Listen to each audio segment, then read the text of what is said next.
Sabi ng iba, kapag wala kang knowledge sa Nihongo, paano na raw? Paano mo ipakikilala ang sarili mo sa ina-applyan mo? Itong taong nasa video na pinapanood mo ngayon, isang aplikanteng zero knowledge sa Nihongo.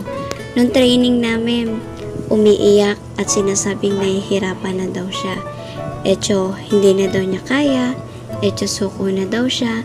Hindi niya alam kung paano sumulat at magbasa ng Japanese language. Pero kahit nahihirapan siya at sumusuko na, pagdating ng 3 AM ng madaling araw, gigising siya at babangon para muling harapin ang pagsubok na para sa pangarap niya, para mag-aral ng pagsusulat at pagbabasa ng Japanese alphabet. Nasabi man niya sa sarili niya na ayaw na niya, patuloy pa rin siyang lumalaban para sa pangarap niya. Makapagtrabaho sa Japan